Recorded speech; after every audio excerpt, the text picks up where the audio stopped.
पार्श्व कहो या वीर कहो, दोनों ही मंगलकारी है।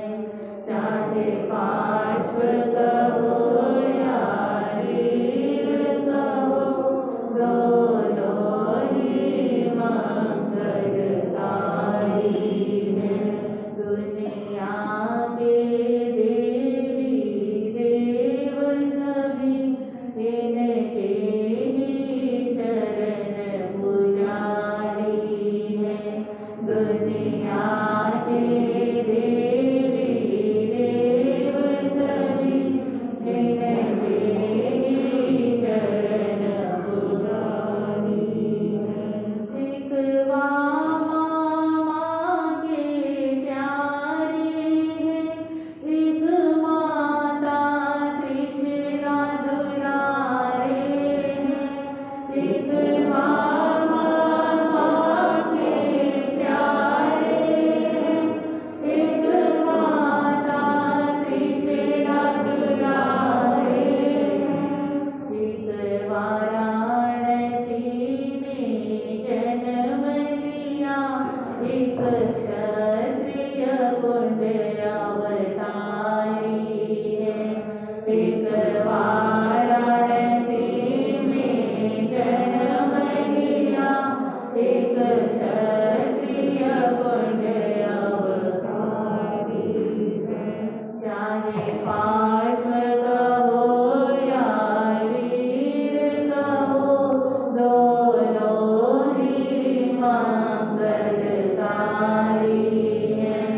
चाहे पार्श्व कहो या वीर कहो, दोनों ही मंगलकारी है। एक अश्वसेन जी के नंदा है, एक सिद्धार्थ कुल चंदा है। एक अश्वसेन जी के नंदा है, एक सिद्धार्थ कुल चंदा है। एक समिध शिखर पर मोक्ष गए, एक को पावा पुरी प्यारी है।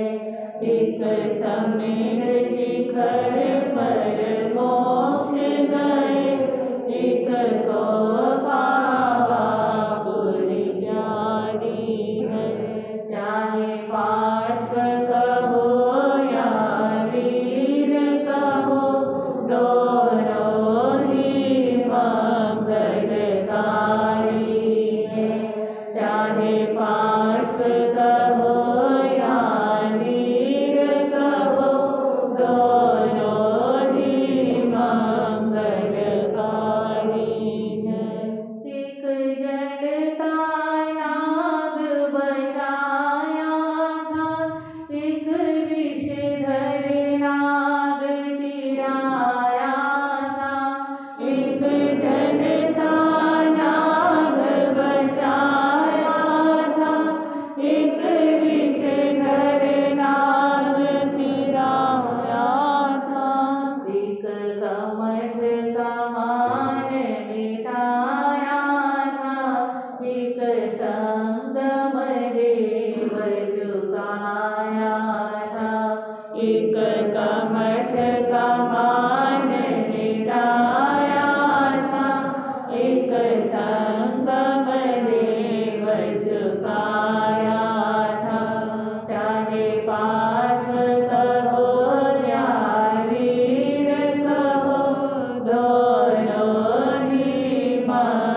महावीर स्वामी की जय।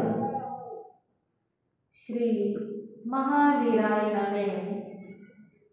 चिंतामणि श्री पार्श्वनाथाय नमः। जय आत्म, जय आनंद, जय देवेंद्र, जय शिव। आगम ज्ञाता उपाध्याय भगवान पूज्य गुरुदेव श्री जितेंद्र गुरुवे नमः। जय शशिकांता, जय सरिता, जय अजय, जय मंजुला। गुरु कृपा से गुरु चरणों में रहकर ये तुच्छ बुद्धि जो भी स्वीकार कर पाई, कुछ आपके समक्ष रखने का प्रयास करूं। देवाधिदेव 23वें तीर्थंकर चिंतामणि श्री पार्श्वनाथ भगवान के जन्म कल्याणक पोषवदी दशमी एवं दीक्षा कल्याणक पोषवदी एकादशी के पावन अवसर पर चिंतामणि श्री पार्श्वनाथ भगवान का परम कल्याणकारी, मंगलकारी, सुख देने वाला, दुख हरने वाला साक्षात कल्प वृक्ष और कामधेनु के समान जीवन चारित्र आपको सुनाया जा रहा है और प्रभु पार्श्वनाथ जी के 9 भवों में से दूसरे भव की चर्चा आपके समक्ष चल रही है।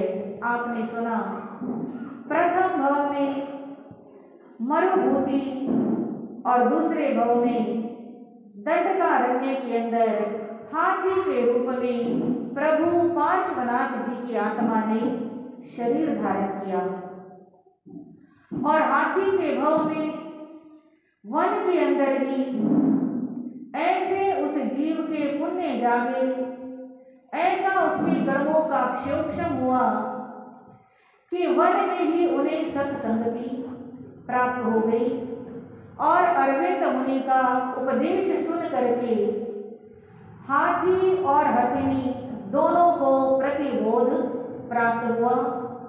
हाथी को जाति स्मरण ज्ञान प्राप्त हुआ, अपना पूर्व भव जाना और पूर्व भव के अंदर पिछले जन्म के अंदर जो श्रावण के व्रतों की आराधना की थी, वो सारे के सारे उसको क्या आ गए, याद आ गए और बड़े अहोभाव पूर्वक सूंड उठाकर हाथी और रथिनी दोनों अरविंद मुनि को प्रणाम करते हैं और उनके चरणों में बैठ जाते हैं। जैसे एक विनयवान शिष्य अपने गुरु से ज्ञान प्राप्त करने के लिए दोनों हाथ जोड़कर मस्तक झुकाकर प्रार्थना करता है, विनय पूर्वक बैठकर ज्ञान की याचना करता है, ऐसे हाथी और रथिनी दोनों बैठे हुए हैं और अरविंद मुनि जो अवधि ज्ञान के धारी हैं, वे उनके मनोभावों को और उनकी आत्मा को देख रहे हैं, जान रहे हैं और उनको बड़े प्रेम से मधुर शब्दों में उद्बोधन देते हैं और कहते हैं, 5 अनुव्रत 3 गुण व्रत शिक्षा व्रत चारों ने धार, विषय कषायों से हट करके कर ले अपना सेवा पार, सभी भोग भोगे हैं तूने भोग मात्र का कर अब त्याग, महाभाग्यशाली आत्मा के मन में होता उदित विराग, परम सर्व विरत की परम योग्यता नहीं अभी है तेरे में, संभव नहीं महाव्रत होते इस तिर्यक के घेरे में, महामंत्र नवकार मंत्र का मन से प्रतिपल धरना ध्यान, 5 परमेष्ठी का इसमें होता देखो सुंदर स्थान। श्री अरविंद मुनि जी उस हाथी को संबोधित करते हुए कहते हैं कि इस तिर्यंच के भव में पशु के शरीर में रहते हुए करने में समर्थ नहीं हो, क्योंकि 5 महाव्रत मनुष्य गति का जीव ही स्वीकार कर सकता है और उनका पालन कर सकता है। अन्य किसी गति में 5 महाव्रत यानी साधु जीवन को स्वीकार करना और ग्रहण करना संभव नहीं है। हाँ, तिर्यंच के भाव के अंदर आप श्रावक के व्रत ग्रहण अवश्य कर सकते हो। श्रावक के व्रत कौन कौन से? 5 अनुव्रत, 3 गुणव्रत और 4 शिक्षा व्रत। इन व्रतों को ग्रहण करो और अपने मन को विषयों से और कषायों से क्या कर लो? हटा लो। आज तक अनादि काल से आज दिन तक अनेक विषय भोग भोगी, जीवन समाप्त हो जाता है पर ना विषय भोग समाप्त होते हैं ना इन्हें भोगने की लालसा समाप्त होती है। इसलिए बहुत भोग भोग चुके हो, अब इन कषायों पर विराम लगाओ और इन विषयों पर लगाम लगाओ। इन विषय और कषायों का क्या करो? त्याग करो, क्योंकि कोई कोई पुण्यवान आत्मा होती है जिसके अंदर विरक्ति के भाव जागते हैं। हाँ जी, जिसके अंदर इन संसार के भोगों के प्रति विरक्ति का भाव आता है, वो कोई कोई पुण्यवान आत्मा होती है। हर किसी के अंदर इनको छोड़ने का, त्यागने का, विरक्ति का भाव नहीं आता है। और पल प्रति पल महामंत्र नवकार का क्या करना? स्मरण करना। महामंत्र नवकार ऐसा मंत्र है जिसके अंदर संसार के सारे मंत्र समा जाते हैं। अन्य मंत्रों के द्वारा एक एक महान आत्मा को नमस्कार किया जाता है। एक मंत्र में एक आत्मा को नमस्कार करते हैं, पर नवकार मंत्र में सभी महान आत्माओं को क्या हो जाता है? नमस्कार हो जाता है।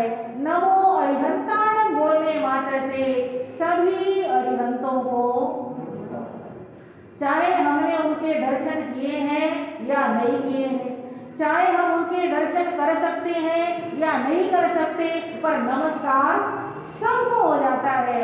चाहे कोई भरत क्षेत्र में नहीं है, महाविनय क्षेत्र में है, चाहे कोई जम्बू द्वीप में नहीं है, धातवी खंड में है, सब अरिहंतों को क्या होता है?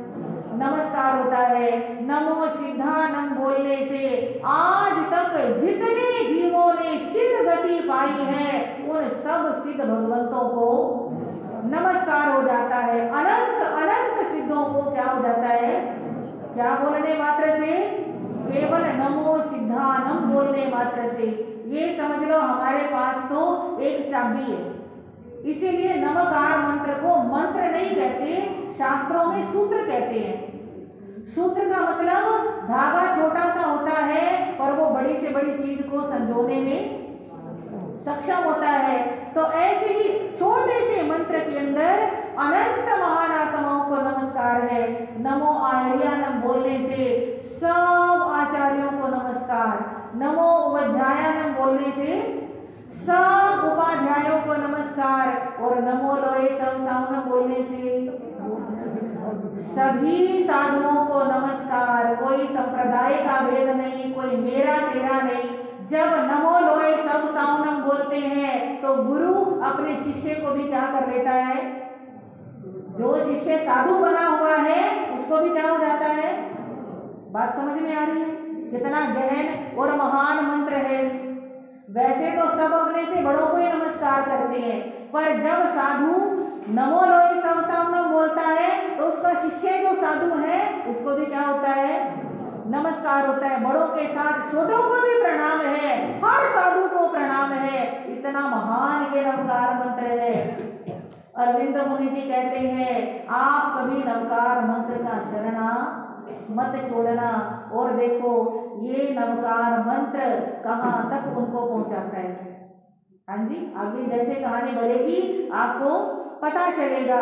तो इस प्रकार मुनिवर का उपदेश मनोहर मानो मिला सुधा का पान।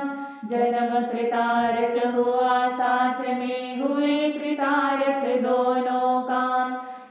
सहित सहित वहाँ हस्ती ने श्रावक ने व्रत धारे हैं।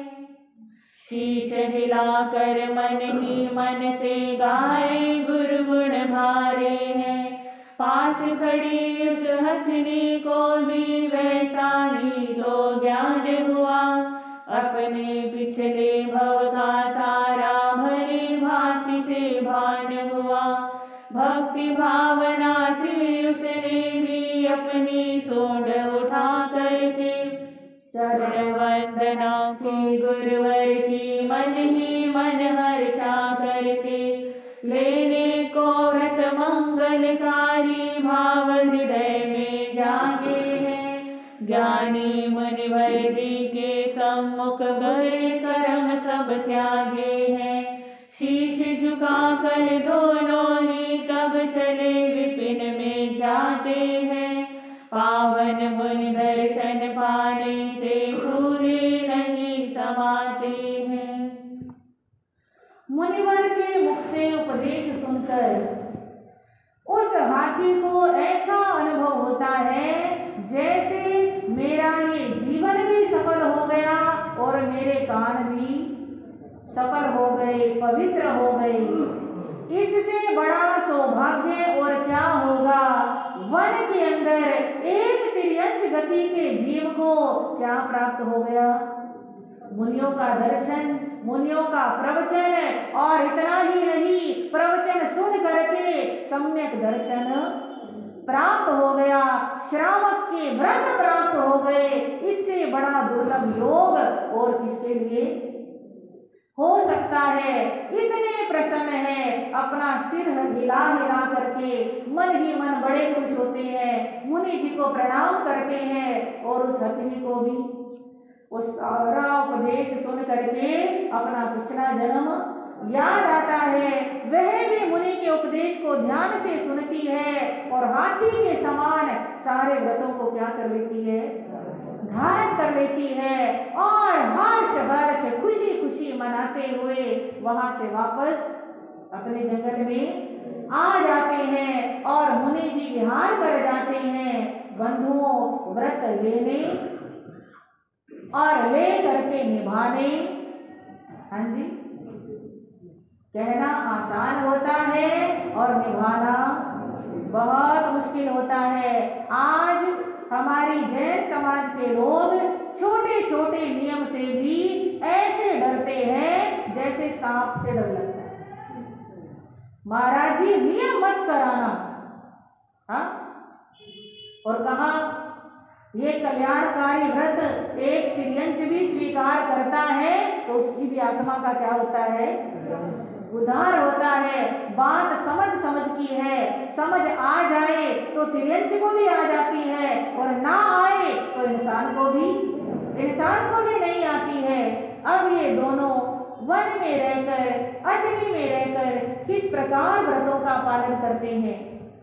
लगे पालने श्रावक के व्रत रहकर दोनों अटवी में, कभी नहीं घबराए संकट सह कर दोनों अटवी में। देख देख कर अब चलता है करता जीवों का रक्षण, गिरे हुए जो सूखे पत्ते करता उनका है भक्षण। करता छठ कवि तब अठम कहता पानी नहीं सचित, विषयों भोगों क्रीड़ाओं से दूर हटाया अपना चित्त। व्रती व्यक्तियों का होता है बहुत बहुत उत्तम व्यवहार, सब कुछ परख लिया जाता है बड़ा परीक्षक है संसार। धर्म भावना भाता ऐसी हाथी अपने मन ही मन, 5 महाव्रत जो लेते हैं धन्य धन्य उनका जीवन। व्यर्थ गवाया मैंने नर्तन मुझसा कौन गवारे, अरे मेरा मन मुझको देता है बार बार धिक्कार। अरे वन में रहकर हाथी और हथिनी श्रावक के व्रत पालते हैं। भारी भरकम शरीर है कोई भी जीव पांव के नीचे आ जाए तो उसका कचूमर निकल जाए। और अब तक ऐसा कोई दया का भाव उनके मन में नहीं था, क्योंकि मस्ती में चलते थे, मस्ती में भागते थे, मस्ती में दौड़ते थे।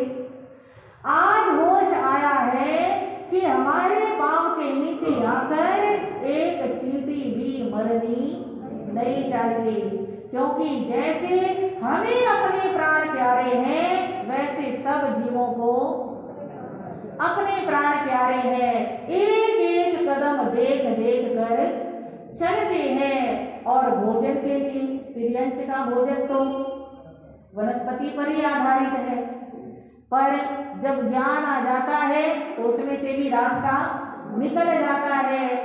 पेड़ों से तोड़ करके फल फूल नहीं खाते हैं, पत्ते और शाखाएं नहीं खाते हैं, जो जमीन पर गिर चुके हैं, जो सूख चुके हैं, केवल उन सूखे पत्तों का ही क्या करते हैं, आहार करते हैं।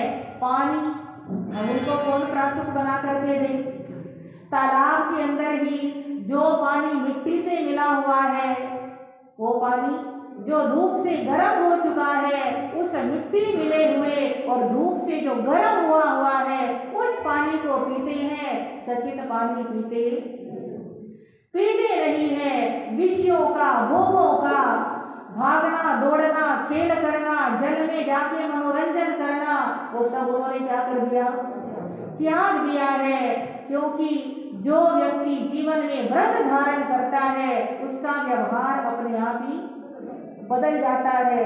और जब व्यवहार बदलता है तो देखने वालों को साफ नजर आता है कि हाँ, ये कैसा व्यक्ति है, धर्मात्मा व्यक्ति है, ये व्रती व्यक्ति है, ये संयमी व्यक्ति है। और वो व्यवहार ही दूसरों को भी प्रेरित करता है कि हम भी इसके समान क्या बने, व्रती बने।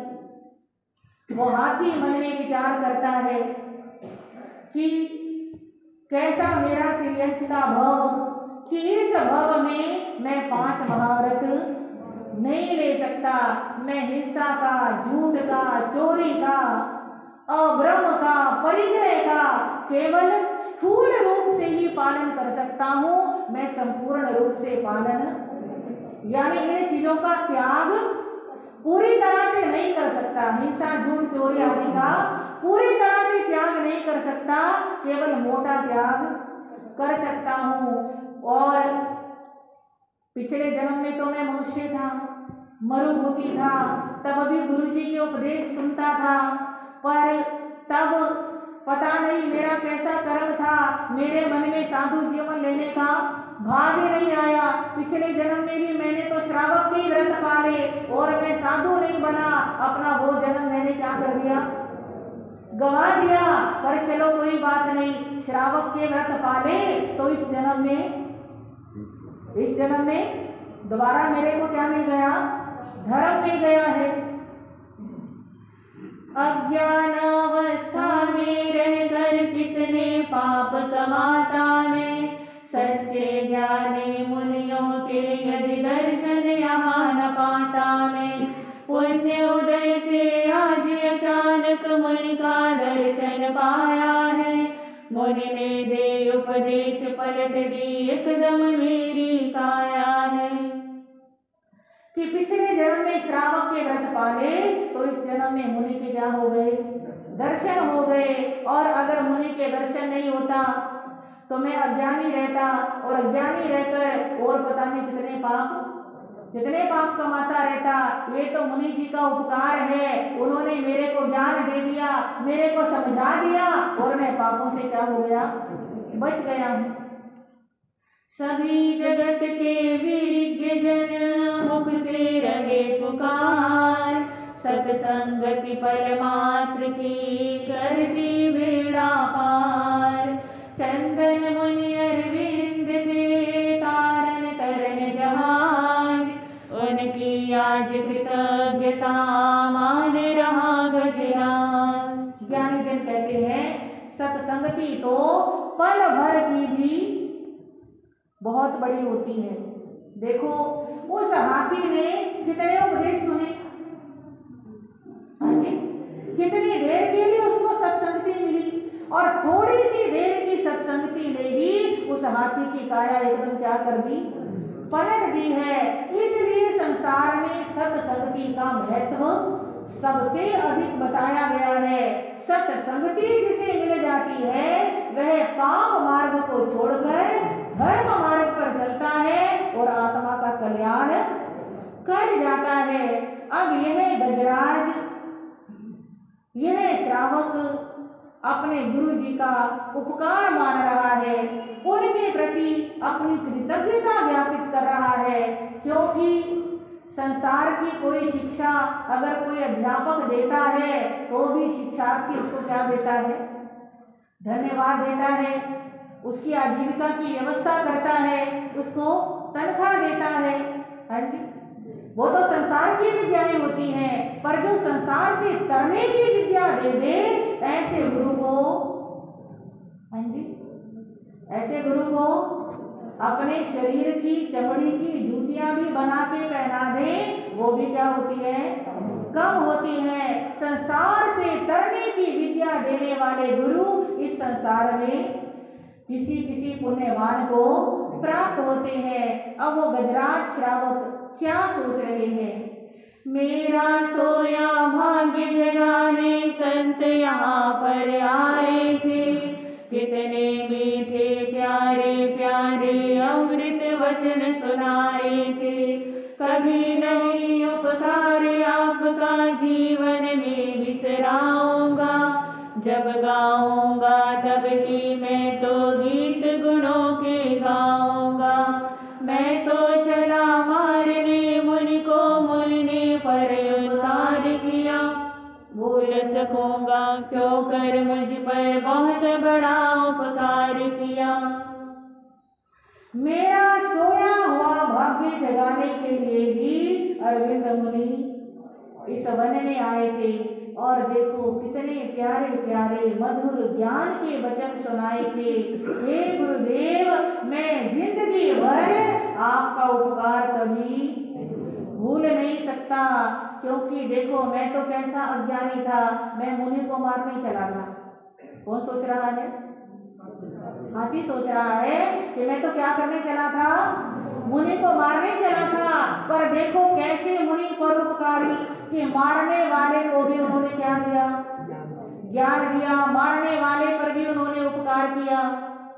करता है उपकार सूर्य तप नदी बहाकर नीर सदा, चल कर पवन अमृत फल कर देता ज्ञान फकीर सदा, स्वार्थ सहित उपकार और का बिन स्वार्थ उपकारी, मगर नहीं उपकार मानते भोले जन संसारी, देता है सुख जो भी इनको कष्ट उसे पहुँचाते हैं, पूजे जाते लोग लालची संत सताए जाते हैं, देख मुझे ही ले हर कोई मैं भी चला सताने को, मुनिवर पर उपकारी आए ऊंचा मुझे उठाने को, सच्चे भक्त विरक्त संत की महिमा बड़ी निराली है, पापी जन तक का भी संकट संकट हरने वाली है, वन में पशु बन करके मैंने आज जगाई किस्मत है, मन की महर नजर पर मेरा प्यारा मन भी विस्मित है। इस संसार के अंदर सूर्य तप करके स्वयं कष्ट सह करके इस संसार को क्या देता है, प्रकाश देता है, ऊष्मा देता है, ऊर्जा देता है। इस संसार के अंदर नदियां बह बहकर अपना जल प्रवाहित कर करके इस संसार को क्या देती है, धरती की प्यास बुझाती है, हरियाली को बढ़ाती है, हवाएं चल चल करके इस संसार को जीवन देती है, वृक्ष अपने फल दे दे करके लोगों का उपकार करते हैं। इसी प्रकार जो फकीर लोग होते हैं, साधु सन्यासी होते हैं, वे ज्ञान दे करके जनता का उपकार करते हैं, और लोग संसारी रिश्ते नातेदार स्वार्थ की वजह से उपकार करते हैं। माता पिता भी मन में स्वार्थ रखते हैं कि संतान बड़ी होकर के हमारी सेवा करेंगे, हमारे बुढ़ापे का सहारा बनेंगे। इस स्वार्थ के कारण माता पिता भी बच्चे का क्या करते हैं, लालन पालन करते हैं। इस संसार का कोई जीव बिना स्वार्थ के उपकार नहीं करता, पर संत तो बिना स्वार्थ के उपकार करते हैं। पर फिर भी संसारी लोग बड़े भोले होते हैं, ये उपकारी संत महात्माओं का उपकार मानते नहीं है। जो भी इन संसारी लोगों को सुख देता है, संसारी लोग उसी को कष्ट देते हैं। हाँ जी, वृक्ष फल देता है, संसारी लोग वृक्षों को ही पत्थर मारते हैं, उनकी लकड़ियां काट कर ले जाते हैं। हाँ जी, नदियां पानी देती है तो नदियों में भी गंदा पानी छोड़ देते हैं, नदियों के जल को प्रदूषित कर देते हैं। संसारी लोग उपकार करने वाले का उपकार नहीं मानते, बल्कि उसको और क्या कर देते हैं, पीड़ित कर देते हैं। गन्ना मधुर रस देता है और गन्ने को ही क्या कर देते हैं, कोलों में पीट देते हैं। और मेरे को ही देख लो, और किसी बात को तो दूर छोड़ो, हाथी सोच रहा है कि मैं भी तो संतों को मारने ही जा रहा था, और लोग तो करते ही करते हैं, मैं भी तो संतों को मारने जा रहा था, पर फिर भी ऐसे परोपकारी मुनि है, मैंने मारने का प्रयास किया, उन्होंने मुझे तारने का प्रयास किया। भक्त और भगवान में यही अंतर होता है, उन्होंने मारने वाले को भी तारने के लिए व्रत संभलाए। ऐसे सच्चे संत अलग ही होते हैं, निराले ही होते हैं। पापियों का संकट भी संत संगति में आने से क्या हो जाता है, खत्म हो जाता है। देखो ना अर्जुन माली जैसे, हाँ, एक बार सत्संगति में आए, उस जन्म के कष्ट तो गए, हमेशा के लिए कष्ट क्या हो गए, दूर हो गए हैं। आज पशु बन करके भी मैं हर्ष से फूला नहीं समा रहा। कौन सोच रहा है, हाथी सोच रहा है, पशु बन करके भी मैं हर्ष से फूला नहीं समा रहा, क्योंकि मेरे लिए तो तिर्यंच गति क्या हो गई, तिर्यंच गति उपकारी हो गई, क्योंकि मुझे क्या मिल गए, संत मिल गए हैं। जाऊं कहाँ शरण लूं किसकी, कब छूटे हाथी का तन, यहाँ नहीं कर पाता हो मैं इच्छित व्रत धर्माराधन। मानव जन्म मिलेगा जिस दिन, धन्य धन्य होगा वह दिन। 5 महाव्रत पालन करके तोड़ूंगा भव के बंधन। दानशील तप भाव बिना तो रंजित कभी न होता प्राप्त। इच्छा से सब कुछ मिल जाए तो इच्छा ही है पर्याप्त। पाप नहीं मिटते चिंता से तन जाता सुख। इसीलिए है चेतन अब तो जब तप करने से मत चूक। स्वर्ण सिद्धि मिल जाने पर जो निर्धन होता सदा निहार।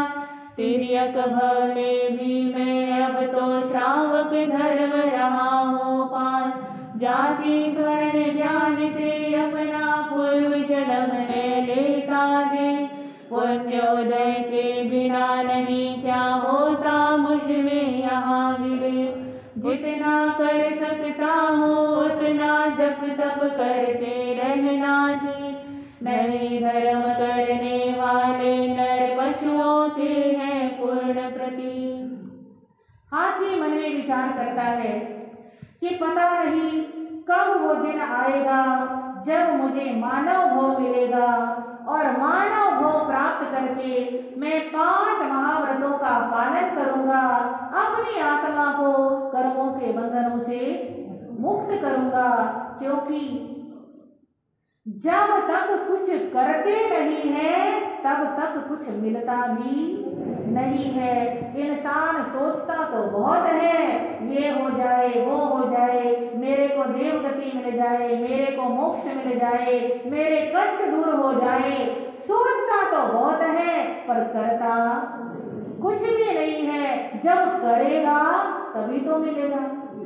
मैं भी सोच तो बहुत रहा हूँ पर कब मेरे को मानव भाव मिलेगा, कब मैं दानशील तप और भाव की आराधना करूंगा, कब मैं 5 महाव्रतों की साधना करूंगा और कब मेरा कल्याण होगा। और फिर अंदर से आवाज आती है, चलो कोई बात नहीं, अभी जितना कर सकता है उतना तो कर लूं। कई लोग कहते हैं कभी समय आएगा तो साधु बनेंगे। कोई बात नहीं, साधु तब बन जाना, अभी जितना कर सकते हो उतना तो कर लो। ये कुंजर, ये हाथी, ये श्रावक रत्न मन में विचार करता है, अभी मैं जप कर सकता हूँ और तप कर सकता हूँ।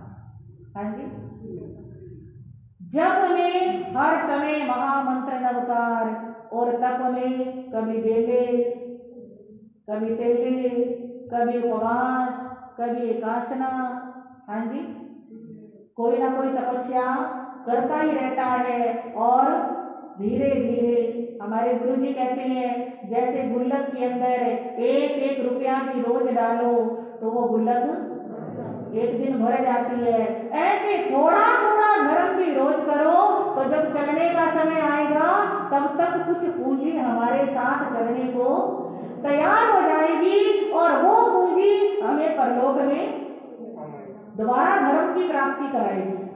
हाँ जी, इस जन्म का किया हुआ धर्म, गुरुजी कहते हैं 3 जन्म जिसके सफल हो गए समझ लो उसका फिर आगे मोक्ष दूर नहीं रहता है, उसके आगे के सफल होते जाते हैं। ये वाला जन्म, इस जन्म की धर्म साधना अगले जन्म में धर्म से मिलाएगी और उस जन्म की धर्म साधना उससे अगले जन्म में और आगे पहुंचाएगी। पिछले जन्म में कुछ ना कुछ करनी की होगी जो आज यहाँ बैठ के सत्संग सुन रहे हैं। आज सुन रहे हो तो आगे और अच्छा योग मिलेगा, फिर सुनोगे उससे और अच्छा योग मिलेगा। धर्म से धर्म बढ़ता है और पाप से पाप बढ़ता है। इस हाथी के जीवन में पिछले जन्म में श्रावक के व्रत आराधे थे, साधु बनने का भाव नहीं आया था। अब इस जन्म में पशु होकर भी श्रावक व्रत पाल रहा है और साधु बनने की भावना भा रहा है और आगे इससे अच्छा मिलने वाला है। इस प्रकार ये श्रावक अपने तप त्याग के द्वारा, जाप के द्वारा और अच्छी भावनाओं के द्वारा, हाँ जी, ऊपर की साधना तो है ही, साथ में भावना भी बहुत अच्छी है। अपने कर्मों की क्या कर रहा है, निर्जरा कर रहा है। और एक समय ऐसा आता है, सुनो कमठ का हाल उधर अब भाई जिसने मारा था, लब भाई के मरने पर भी गुस्सा नहीं निवारा था, रग रग में ही रोष भरा था, नैनन आनी छाई थी, पड़े हुए थे माथे पर बल, तबीयत भी घबराई थी।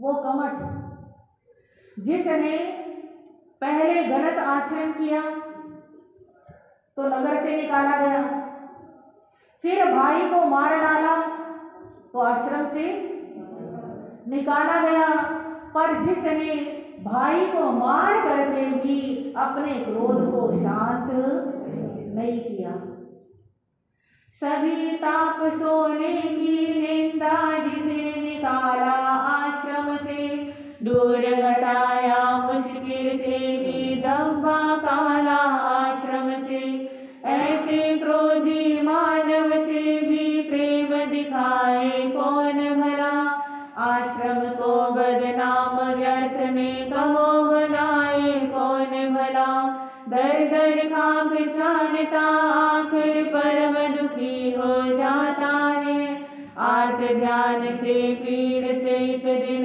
अपनी जान गंवाता है। जब कमठ ने मरुभूति को मार डाला तो आश्रम वासियों ने उसको क्या कर दिया, बाहर निकाल दिया। क्यों निकाल दिया? क्योंकि ऐसा काम करने से वह आश्रम के ऊपर एक काला धब्बा लगा चुका था और उसे निकाल करके समझ लो आश्रम वालों ने अपने आश्रम को धब्बे से क्या कर लिया, मुक्त कर लिया है। भला ऐसा क्रोध करने वाला जो मानव है उससे भी कोई प्रेम कर सकता है? हाँ जी, क्योंकि कहते हैं क्रोध के वृक्ष पर शांति के फल नहीं लगते हैं। जो स्वयं हर समय क्रोध से जलता रहता है, दूसरे तो क्या उससे अपने ही लोग भी किनारा करने लगते हैं, उससे बच करके चलते हैं। तो ऐसे जब कमर को बाहर निकाल दिया तो वह क्रोध में जलता हुआ आश्रम से बाहर निकल गया। ना नगर में प्रवेश कर सकता है, ना आश्रम में रह सकता है, वन में अकेला भटक रहा है, दुखी हो रहा है। बाहर का दुख भी है और अंदर क्रोध का, ना मन में शांति ना बाहर शांति। इतना दुखी हो जाता है कि आत्म ध्यान करते करते समझ लो उसका प्राणांत हो जाता है। सर्पों की है विविध जातियां, कुक्कुट कहलाती है। अपने किए हुए कर्मों से वही उसे मिल जाती है। जलता रहता दावा नरसा अथवा हरणों में मृगराज, हिंसा में ही हास्य मानता सब पर गिरता बनकर दाज।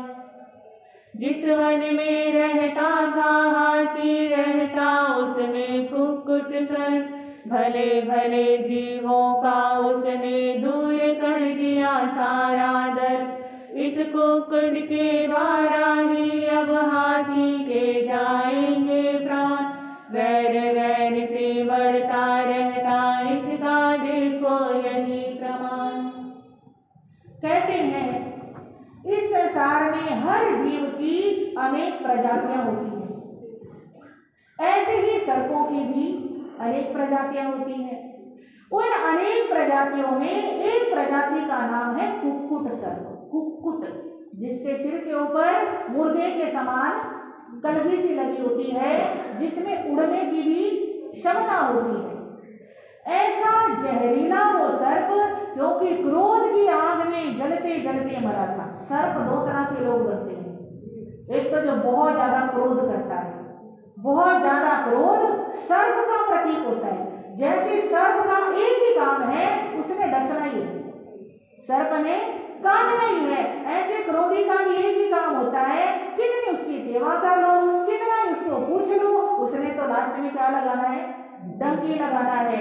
तो ज्यादा क्रोधी व्यक्ति भी सर्प बनता है, और ज्यादा जो धन का लोलुप है, जिसको अपने धन की बड़ी आसक्ति होती है, वह भी मर करके क्या बनता है। आपने पहले सुना होगा कभी कि जमीन में धन तो बहुत है, पर वहां एक सर्प है जो उस धन को किसी को ले ले तो उस धन का पहरेदार बन के बैठ जाता है। तो ऐसे ही कमट का जीव भी क्या बन गया, कुक्कुट नाम का सर्प बन गया। उसी वन के अंदर रहता है जिस वन में ये श्रावक हाथी रहता है, और इस वन के अंदर उस कुक्कुट सर्प ने ऐसा आतंक मचा रखा है, उसको बस लोगों को मारने में मजा। हिरण आ जाए उसको मारेगा, गाय आ जाए उसको मारेगा, बंदर आ जाए उसको मारेगा, क्योंकि वन के अंदर तो यही जीव मिलते हैं। जो भी मिल जाए उसका बस डसने का ही काम है। और जब जीव तड़प तड़प के मरते हैं तो इसको बड़ी खुशी मिलती है, देखो पाप और आगे उसको पापी बना रहा है। इसलिए इस जन्म में सावधान हो जाना। अगर मन के अंदर कोई पाप है उसे अभी खत्म कर देना, वरना ये पाप जन्मों जन्मों तक हमारा पीछा छोड़ने वाला नहीं है। हमसे और पाप कराएगा, फिर दुर्गति में पहुंचाएगा, फिर पाप कराएगा, फिर दुर्गति में पहुंचाएगा। आत्मा दुखों के रास्ते पर और पापों के रास्ते पर चलती रहती है। तो इस कुक्कुट सर्प का मारने का ही काम है। और एक दिन क्या होता है, हुआ तपस्या द्वारा जिसका शारीरिक सामर्थ्य समाप्त, मानो भी गया जीवन से, ग्लानि हुई है मन में व्याप। सूखे पत्ते और तृणों से जो अपकाए अचित हुआ, ऐसा पानी मिला देख कर अब कहने को चित्त हुआ। जब गड्ढे में उतरा आगे कीचड़ में डस गया शरीर, भारी दुर्बल भारी मोटे तन वाला गज हुआ अजीर। नहीं उधर आ पाया वापस, नहीं उधर का पाया तीर, तोड़ दिया करता था कर जो लोहे वाली भी जंजीर। इस दुनिया में होती भाई समय समय की सारी बात, वहीं किसी के हाथ सयानो रात कहीं है कहीं प्रभात। यूं था दीप का यहाँ सहायक हुआ नहीं कोई गजरात, इसीलिए तो कहा गया है जिसका आज उसी का ताज। इतने में ही पूर्व जन्म का वैरी आया कुक्कुट सा, हाथी नजरों में आते ही कुक्कुट रहा क्रोध से काम। वे श्रावक हस्ती रत्न जिसका तपस्याएं कर करके शारीरिक सामर्थ्य क्या हो गया, समाप्त। और शरीर में कुछ उम्र के कारण, कुछ तपस्या के कारण इतनी कमजोरी है कि दिल घबराने लगा। मन में इच्छा आई कि पानी पीऊं। सब जगह सचित पानी है, एक स्थान पर बहुत बड़ा खड्डा है और उस खड्डे के बीच में सेंटर में थोड़ा सा पानी है, और वो पानी ऐसा है जिसमें धूल मिट्टी मिली है, जिसमें सूखे पत्ते गिरे हुए हैं। मन में भाव आया कि मैं वो थोड़ा पानी क्या कर लूं, पी लूं। ऐसा विचार करके वो हाथी उस खड्डे में प्रवेश करता है। खड्डे में प्रवेश तो कर गया, वो पानी तो पी लिया, पर उसमें पानी कम था और कीचड़ ज्यादा हो गया था। हाथी का भारी भरकम शरीर अंदर से तो कमजोर है, पर ऊपर से तो वजन है। उस वजन को लेकर के वो आगे नहीं बढ़ पाया, ना वो इस तरफ आ सका और ना वो उस तरफ जा सका, वहीं पर फंस करके रह गया है। देखो समय समय की बात होती है, कभी ये हाथी ऐसा ताकतवर था कि बड़े बड़े विशाल काय पेड़ों को सूंड से पकड़ता, ऐसे हिला देता, जैसे आपने बंदर देखे होंगे।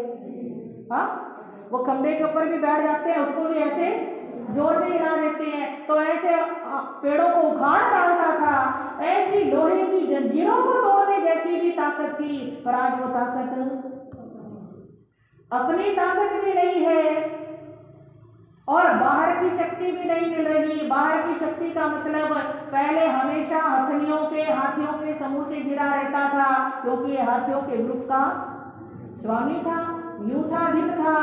पर आज समय की बात ऐसी है कि ऐसे स्थान पर है, वहां उसकी सहायता करने के लिए एक भी हाथी नहीं है कि कोई सहायता कर सके, कोई बाहर निकालने में उसकी मदद कर सके।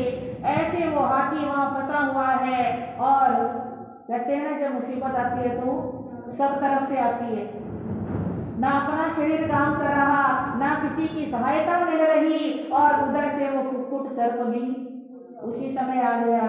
और जैसे वो कुक्कुट सर्प आया, पिछले जन्म का वैर जागृत हो गया हाथी को देखकर।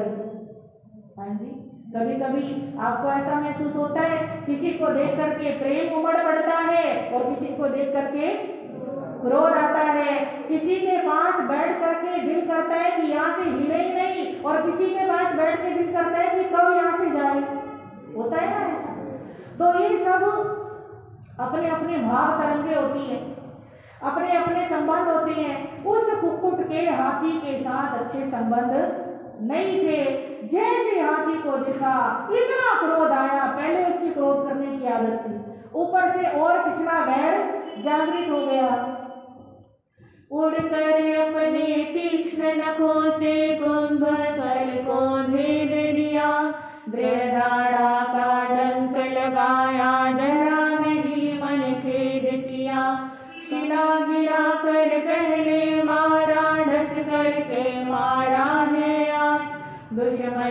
अपने वैर भाव से कभी नहीं आता है बाज।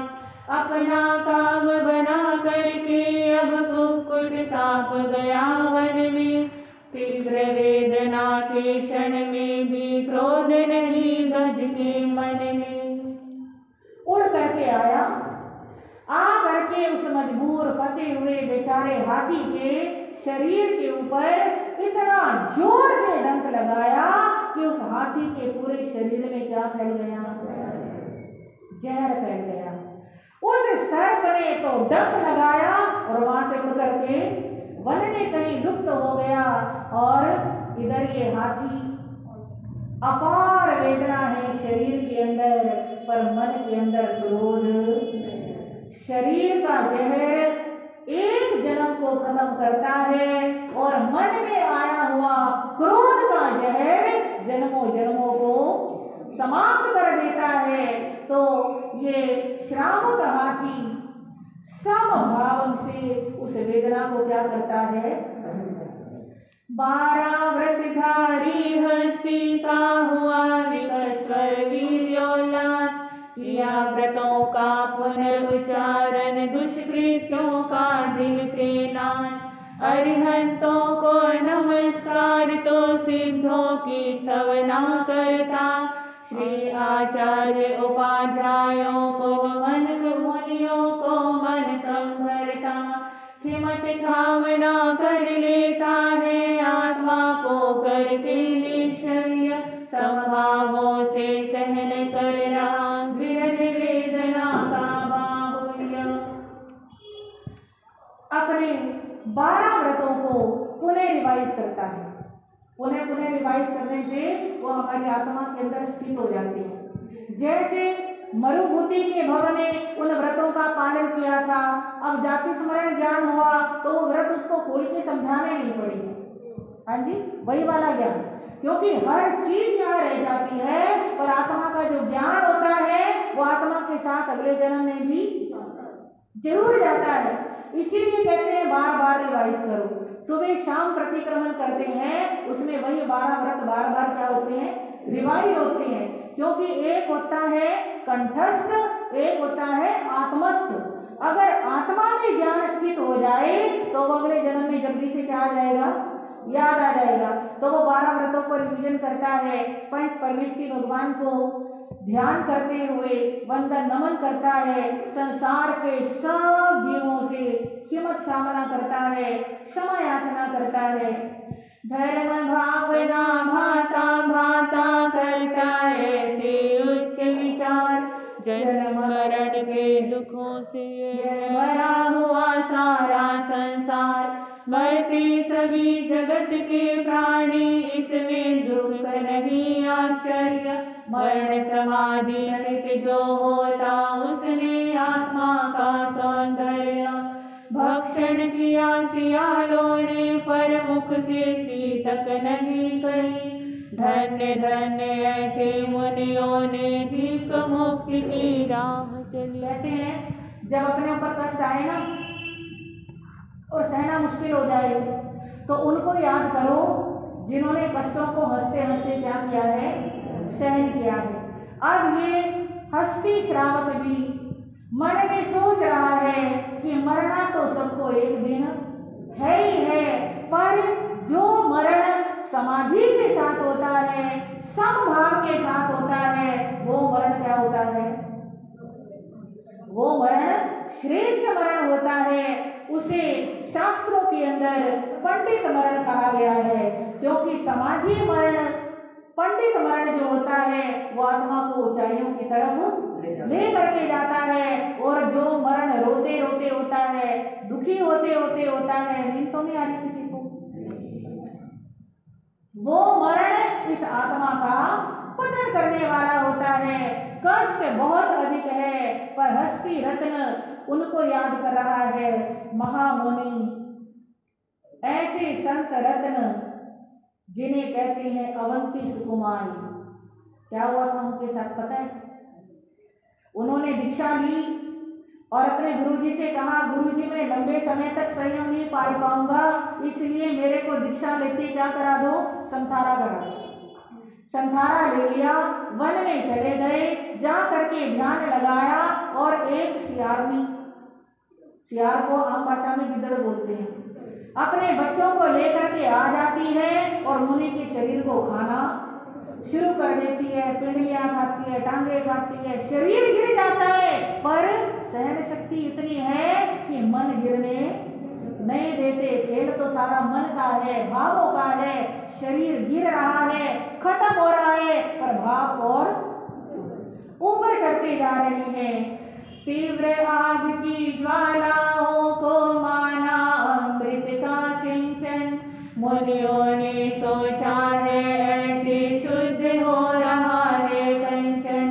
पीड़े यंत्रों द्वारा फिर भी मन में होने दिया न रोष, ऐसे दृष्टांतों के द्वारा मुझे मानना है संतोष। ऐसे ऐसे संत हुए हैं जिनके सिर के ऊपर क्या रख दी,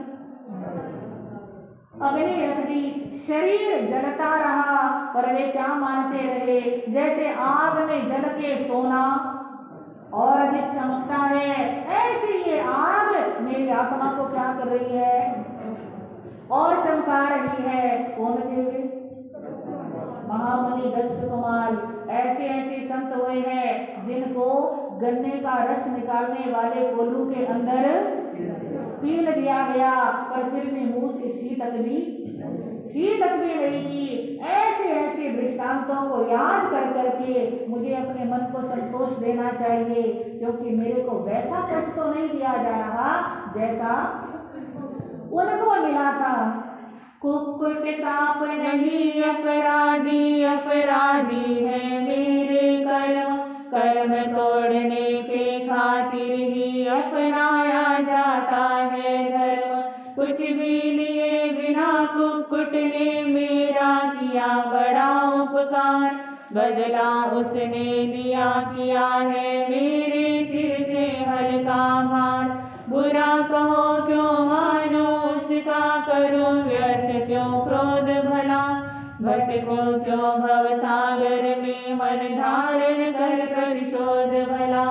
सम्यक शुद्ध चित्त से करता महामंत्र नवकार स्मरण, ऐसी भावना भाते भाते दिव्य का हुआ आज मरण। हाथी मन में विचार करता है कि मैं उस कुक्कुट को अपराधी क्यों मानूं, वो अपराधी नहीं है, अपराधी तो मेरे अपने कर्म है। कुक्कुट तो मेरा उपकारी है, वो बदला लेने आया और मेरी आत्मा का भार क्या कर गया, हल्का कर गया। इस जन्म में बदला नहीं लेता तो फिर लेता, इस रूप में नहीं लेता तो किसी और रूप में लेता। जिसके साथ जो कर्म बांध रखे हैं वो कर्म तो भोगने हैं। इसलिए मुझे उस कुक्कुट पर क्रोध नहीं करना है, ना बदले की भावना लानी है, क्योंकि जो बदले की भावना लेकर के आता है वो जन्म जन्म तक दुर्गतियों में भटकता है। अब जैसे ये कमठ कहाँ पे आ गया, मनुष्य भव से सर्प की योनि में आया। अब सर्प की योनि में आके इतने पाप कर रहा है तो निश्चित ही और ज्यादा नीचे दुर्गति में जाएगा। तो प्रतिशोध की भावना मैंने मन में नहीं लानी है। ऐसा भाव करते हुए शुद्ध चित्त से नवकार मंत्र का स्मरण करते हुए वो श्रावक रत्न हस्ती इस दुनिया से क्या हो जाता है, काल धर्म को प्यारा हो जाता है, शरीर उसका छूट जाता है। बस 2 लाइनें और।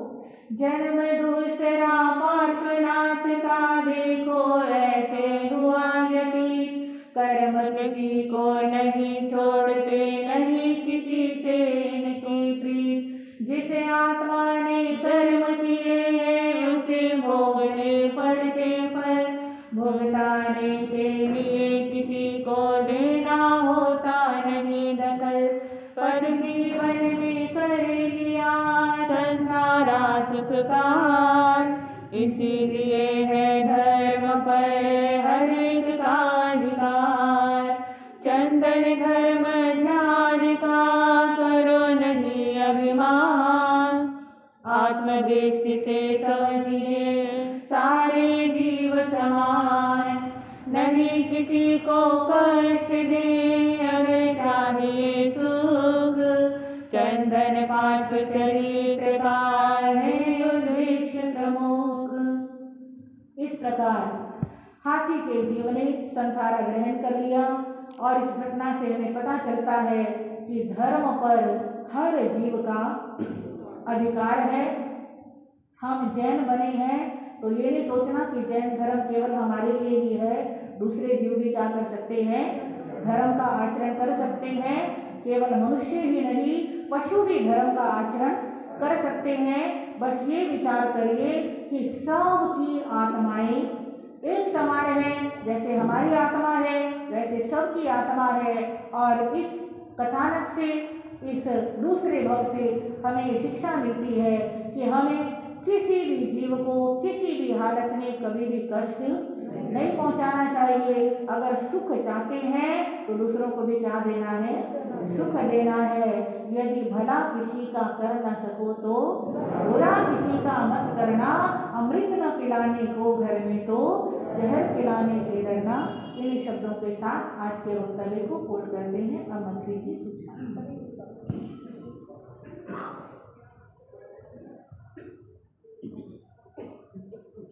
बोलिए श्री भगवान महावीर स्वामी की श्री पार्श्वनाथ भगवान की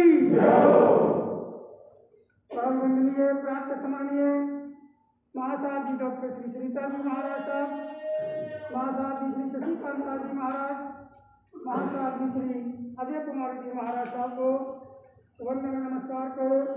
महासाहब जी श्री मंजुला जी महाराज साहब की सुशिष्या रतन साहब जी श्री प्रेक्षक जी महाराज साहब आदि हमारे चार के पावन पवित्र श्री चरण कमलों में बुद्ध विहार श्री सभी की ओर से सहजी वंदन नमस्कार को सुखता पूछते हैं और यहाँ पर उपस्थित समस्त धर्म सभा को साधु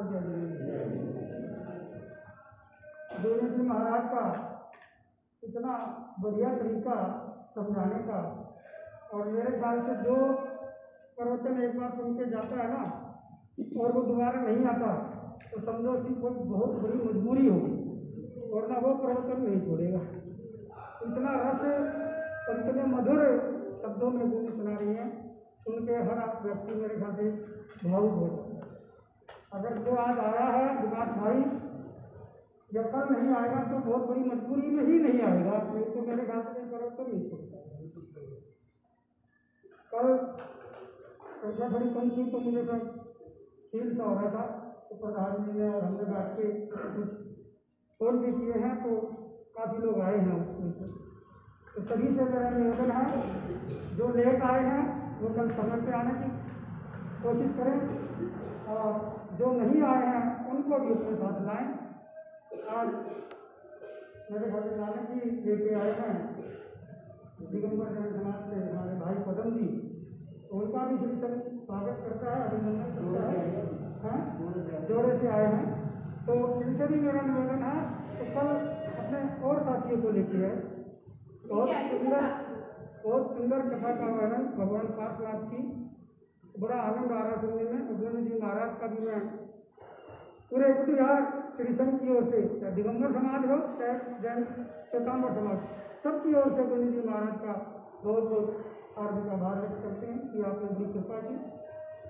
और बाहर से आए हुए सभी भाइयों का, बहनों का, चाहे दिगंबर समाज के हैं, सभी का पुनः एक बार हार्दिक स्वागत।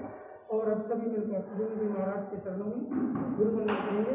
अहो पूज्य गुरु जी महाराज, हम सब आपके ज्ञान दर्शन चारित्र तप संयम यात्रा एवं शरीर की सुख सहता पूछते हैं, और आप श्री जी के सुस्वास्थ्य की शुभ मंगल कामना करते हैं।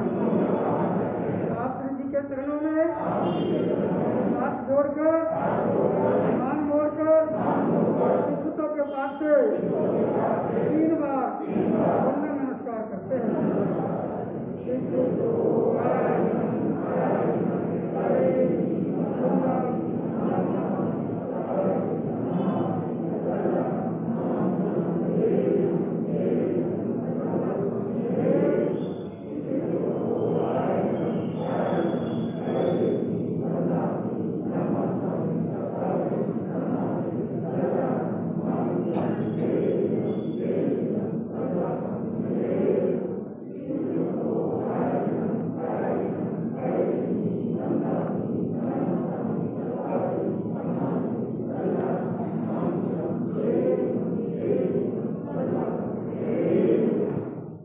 का सामूहिक नियम।